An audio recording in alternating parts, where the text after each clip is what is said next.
Assalamualaikum warahmatullahi wabarakatuh. Perkenalkan, nama saya Rohmiati dengan NIM 2020201078, mahasiswi program studi Pendidikan Guru Madrasah Ibtidaiyah, Fakultas Ilmu Tarbiyah dan Keguruan, Universitas Islam Negeri Raden Patah Palembang, tahun 2020. Adapun pada video kali ini saya akan mempresentasikan proposal penelitian saya yang berjudul Penerapan Pendekatan Konstruktivisme dalam meningkatkan aktivitas belajar siswa di MI Al-Adli Palembang.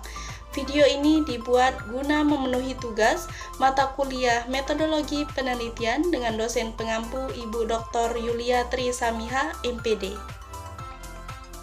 Baiklah, adapun judul proposal penelitian saya yaitu Penerapan Pendekatan Konstruktivisme dalam meningkatkan aktivitas belajar siswa di MI Al-Adli Palembang.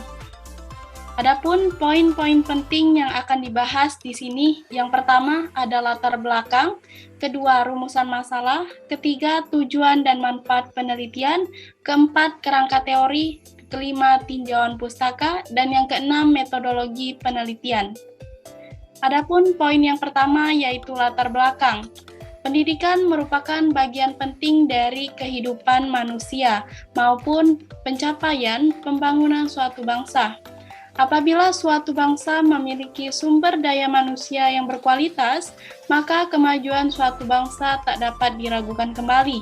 Pendekatan konstruktivisme adalah pendekatan yang menjadi landasan berpikir dengan membangun sedikit demi sedikit pengetahuan yang diperoleh. Dan hasil pengetahuan tersebut diperluas dengan konteks yang terbatas dan tidak secara tiba-tiba. Kelebihan konstruktivisme adalah peserta didik dapat membimbing pengetahuannya secara mandiri dan aktif. Kurangnya keaktifan siswa dalam mata pelajaran IPS dikarenakan model pembelajaran atau pendekatan yang digunakan kurang tepat. Biasanya guru cenderung menjelaskan dan memberitahu segala sesuatu kepada siswa. Hal ini membuat siswa cenderung pasif, bosan, dan banyak siswa yang mengantuk. Akibat mereka tidak dapat menerima pelajaran dengan baik, sehingga proses belajar mengajar menjadi tidak aktif. Poin selanjutnya yaitu rumusan masalah. Di sini terdapat dua. Yang pertama, bagaimana penerapan pendekatan konstruktivisme dalam meningkatkan aktivitas belajar siswa di MI Al-Adli Palembang. Yang kedua, apakah penerapan pendekatan konstruktivisme ini dapat meningkatkan pemahaman siswa pada mata pelajaran IPS kelas 4 di MI Al-Adli Palembang. Poin selanjutnya yaitu tujuan penelitian. Secara umum bertujuan untuk memperoleh gambaran mengenai penerapan pendekatan konstruktivisme dalam meningkatkan aktivitas belajar siswa di MI Al-Adli Palembang. Secara rinci, tujuan penelitian ini adalah yang pertama, untuk mengetahui penerapan pendekatan konstruktivisme dalam meningkatkan aktivitas belajar siswa di MI Al-Adli Palembang. Yang kedua, untuk mengetahui apakah penerapan pendekatan konstruktivisme ini dapat meningkatkan pemahaman siswa pada mata pelajaran IPS kelas 4 di MI Al-Adli Palembang. Poin selanjutnya yaitu manfaat penelitian. Di sini terdapat 3 manfaat. Yang pertama bagi peneliti, kedua bagi guru, dan yang ketiga bagi sekolah. Bagi peneliti yaitu dapat membantu untuk mengembangkan pendekatan serta menjadi sarana dalam mempergunakan kemampuan yang telah diperoleh selama menjalani perkuliahan dan memperoleh wawasan pengetahuan serta keterampilan penerapan pendekatan konstruktivisme. Yang kedua yaitu bagi guru, dapat menjadi saran dan wawasan untuk memperbaiki dan meningkatkan kondisi serta kualitas pembelajaran IPS. Dan yang ketiga yaitu bagi sekolah. Siswa menjadi aktif, tidak bosan, terlibat langsung, dan juga dapat meningkatkan pemahaman siswa. Poin selanjutnya yaitu kerangka teori. Konstruktivisme memandang belajar sebagai suatu proses mengonstruksi pengetahuan oleh pembelajaran itu sendiri. Konstruktivisme merupakan landasan berpikir atau filosofi pembelajaran kontekstual. yaitu bahwa pengetahuan dibangun oleh manusia sedikit demi sedikit, yang hasilnya diperluas melalui konteks yang terbatas dan tidak secara tiba-tiba.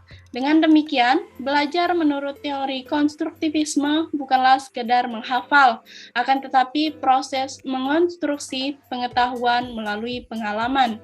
Sedangkan aktivitas pembelajaran merupakan usaha pembentukan diri melalui kegiatan yang dilaksanakan secara fisik, mental, maupun emosional guna memperoleh keberhasilan dan manfaat dari suatu kegiatan. Poin selanjutnya yaitu tinjauan pustaka. Dalam skripsi Eprita Swani 2013, hasilnya menunjukkan berdasarkan hasil observasi yang dilihat bahwa pembelajaran dengan menggunakan pendekatan konstruktivis dapat membuat siswa aktif dengan melakukan berbagai kegiatan untuk menguasai bahan pelajaran sepenuhnya. Dalam skripsi Carmila 2014, hasilnya menunjukkan dalam penelitian ini menjelaskan bahwa berdasarkan kegiatan penelitian yang telah dilaksanakan pada siklus 1 dan siklus 2 dengan menerapkan pembelajaran pendekatan konstruktivisme dari setiap siklus menunjukkan adanya peningkatan hasil belajar selama proses pembelajaran. Dan yang terakhir, dalam skripsi E.N. Herlina 2012, hasilnya menunjukkan bahwa hampir seluruhnya siswa memahami dan melaksanakan keterampilan proses IPA dalam kegiatan percobaan. Selanjutnya yaitu metodologi penelitian. Jenis penelitian yang digunakan yaitu deskriptif kualitatif, populasi seluruh kelas 4 di MI Al-Adli Palembang, sedangkan sampel pada kelas 4A dengan keseluruhan siswa berjumlah 34 siswa, siswa laki-laki terdiri dari 16 siswa, dan siswi perempuan terdiri 18 siswi. Waktu penelitian dilakukan dimulai pada bulan April 2022. Tempat penelitian dilakukan di Madrasah Ibtidaiyah Al-Adli Palembang, Jalan Sukamaju, Kecamatan Sukarami, Palembang.